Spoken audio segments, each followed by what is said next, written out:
Olá! Nesta aula, estaremos realizando uma análise cinemática de um disco que se movimenta sobre uma barra com velocidade constante e, além disso, esta barra está rotacionando com velocidade angular também constante. Este problema foi proposto no livro do Wei-Huang Li.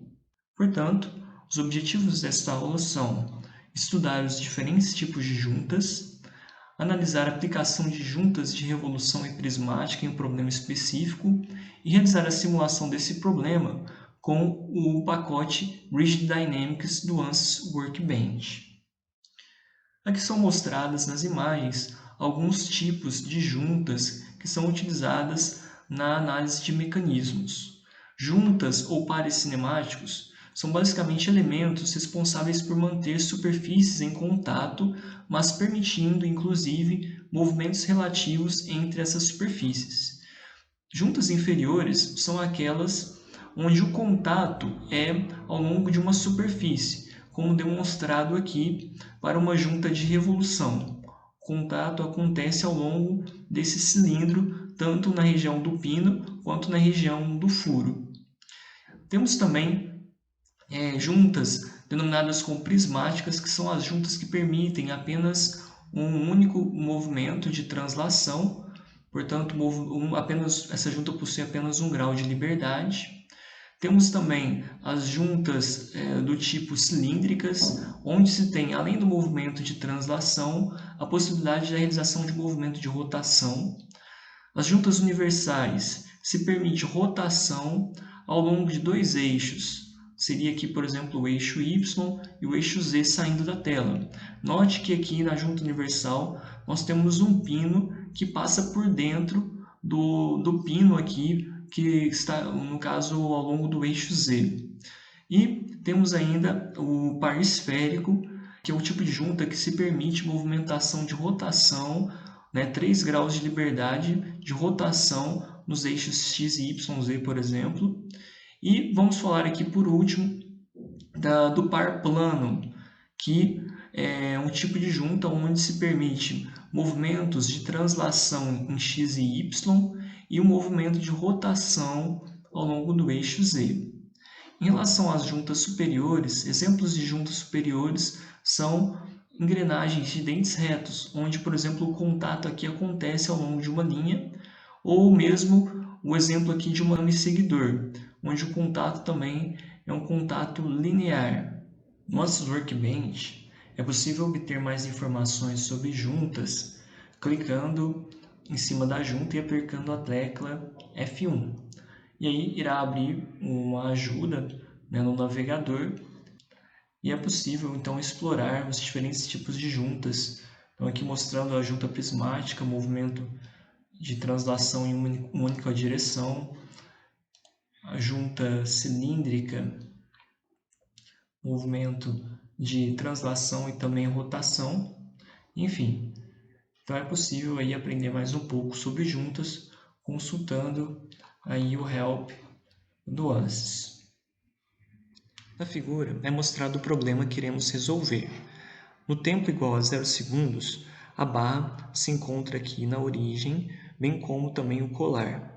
A barra irá se movimentar com uma velocidade angular de π radianos por segundo e o componente deslizante, o colar, irá se movimentar com uma velocidade de 1 metro por segundo constante. E aqui nessa segunda imagem é mostrado a posição então obtida tanto pela barra quanto pelo colar no tempo final da simulação de 0,8 segundos. O cálculo das posições pode ser feito utilizando as fórmulas de velocidade média radial R ponto e θ ponto, e uma vez que essas duas velocidades são constantes, se obtém R2 pontos e θ2 pontos igual a zero. No livro do Wei-Huang Li, o cálculo da posição, da velocidade e da aceleração é feito utilizando as equações mostradas no sistema de coordenadas polares. Neste problema, iremos mostrar uma resolução alternativa utilizando análise trigonométrica no sistema cartesiano. Podemos escrever a posição do colar em função dos sistemas de coordenadas cartesiano x e y, conforme mostrado na figura. As equações que se obtêm são x igual a r cosseno θ.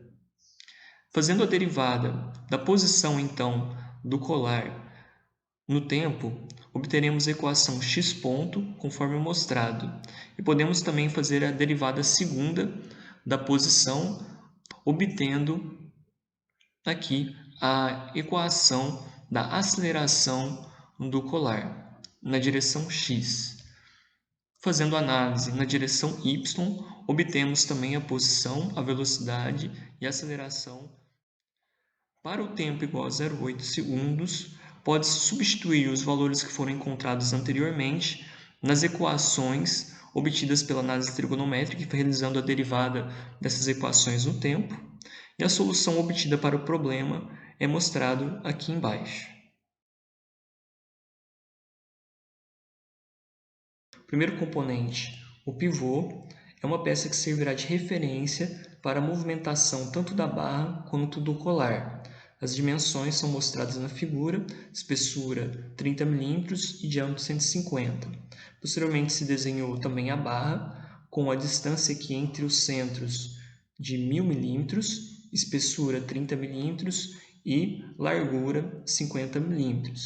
E por último, se fez aqui o desenho do colar, com esse corte, esse rasgo, que constituirá a junta prismática, permitindo a movimentação deste componente apenas em uma direção, ao longo do comprimento da barra.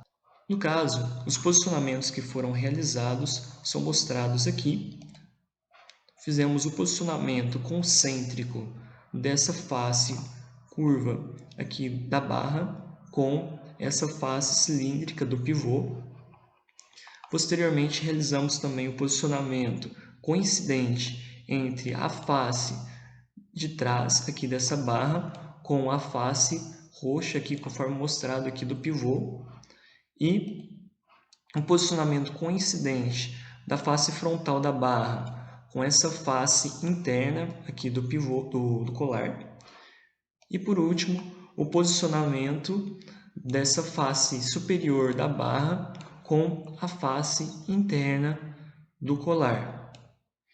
E, além disso, foram feitos dois posicionamentos aqui para apenas garantir a posição tanto da barra em relação aqui ao eixo x, garantindo que essa barra está na posição 0 ou no ângulo θ igual a 0 graus, e para garantir também que o colar está na posição x igual a 0 em relação ao pivô. Então, esses dois posicionamentos, que posteriormente inclusive foram suprimidos, é esse posicionamento paralelo, mostrando aqui para vocês.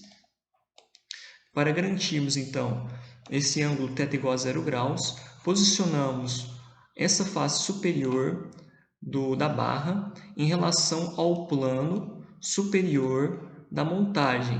Note que esse plano ele está aqui nessa posição central aqui, tanto do pivô quanto da barra, está no meio aqui da barra e também no meio aqui do colar. E também fizemos aqui esse posicionamento concêntrico para garantir a posição inicial aqui do colar em x igual a 0 em relação ao pivô.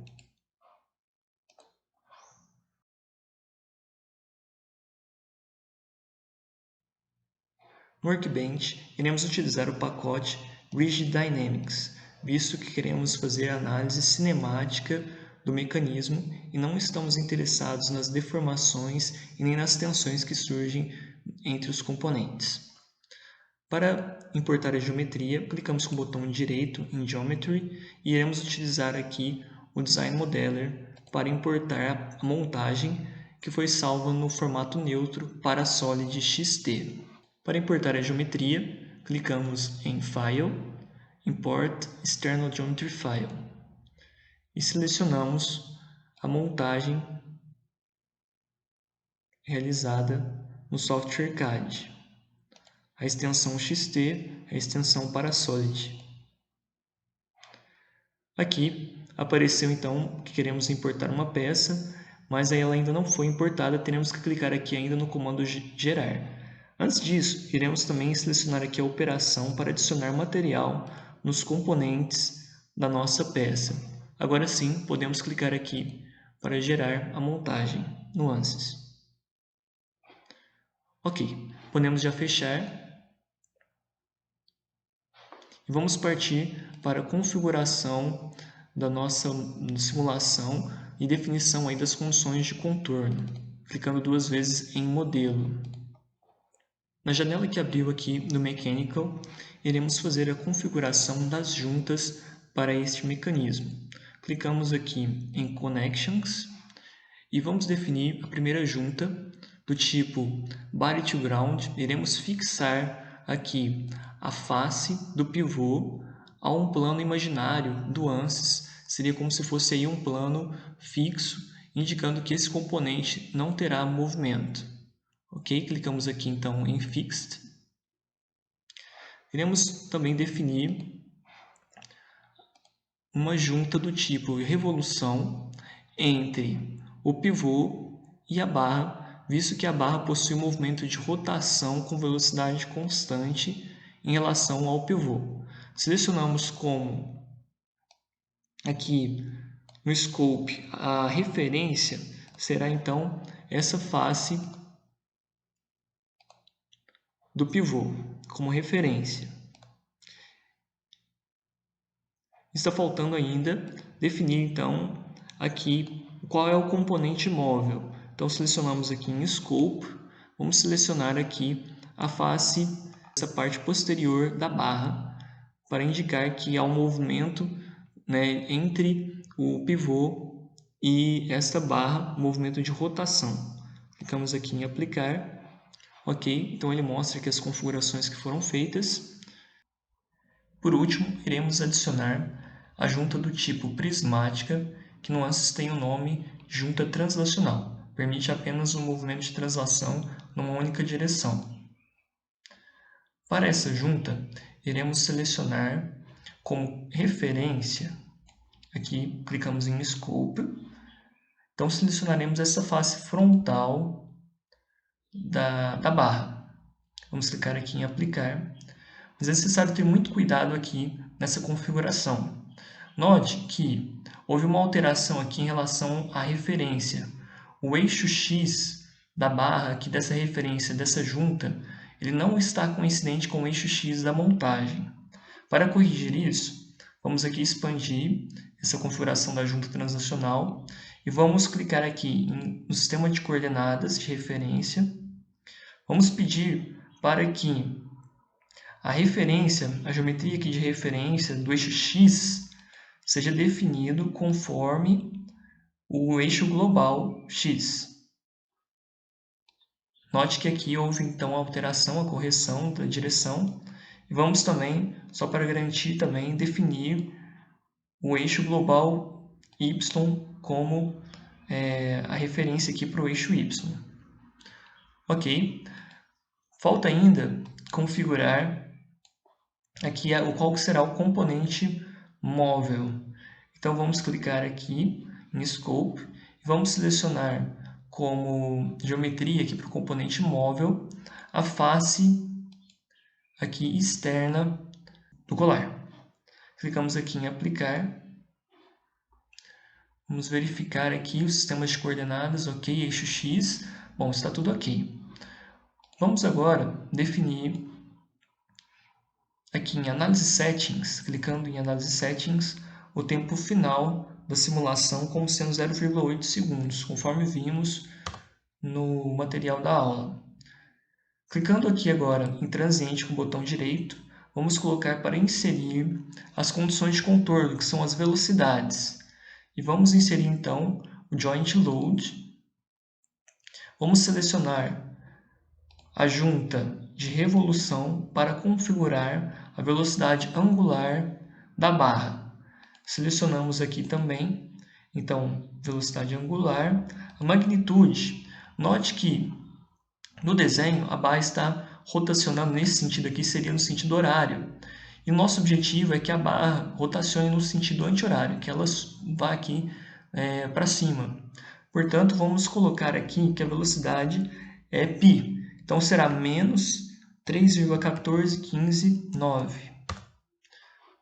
Ok, então aqui alterou o sentido de giro.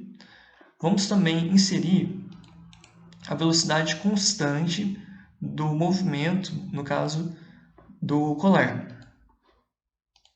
Então, selecionamos a junta do tipo translacional.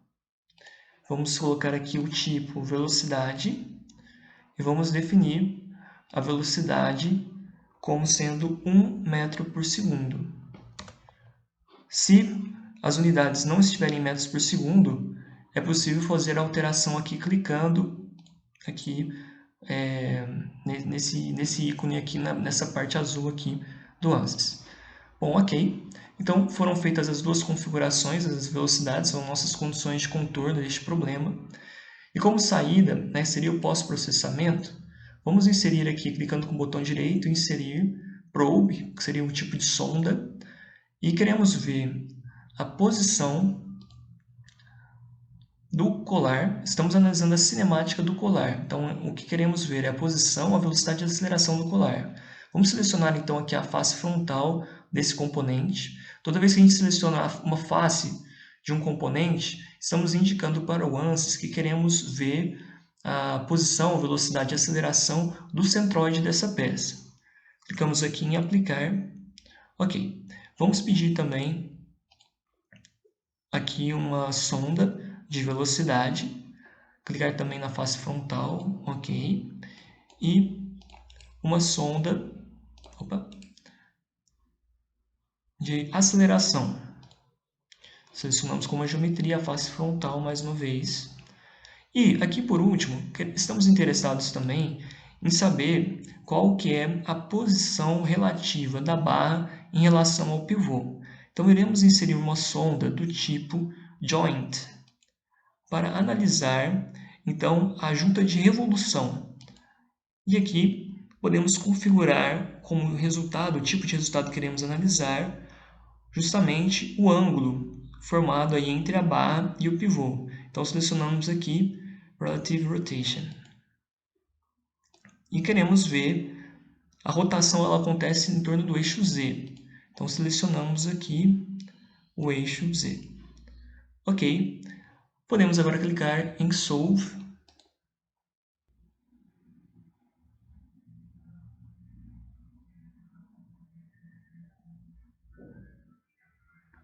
Pronto. Vamos ver aqui o resultado obtido para a posição.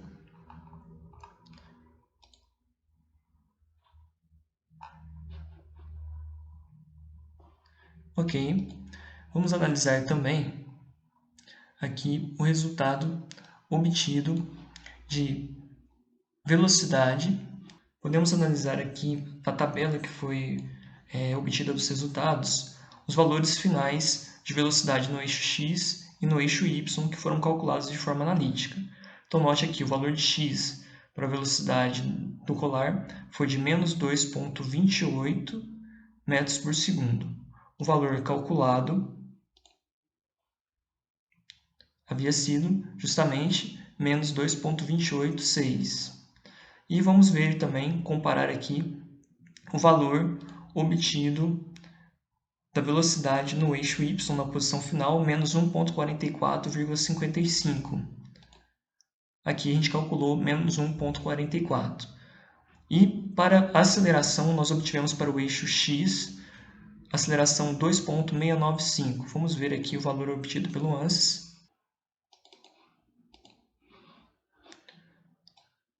Valor final, 2,6946. Então, os valores estão muito próximos do valor que foi obtido de forma analítica. Podemos analisar aqui também qual foi o ângulo final obtido para a barra. Então, o ANSYS mostra aqui para a gente o valor final em 0,8 segundos é menos 144 graus. Então, está ok. E assim finalizamos a nossa simulação.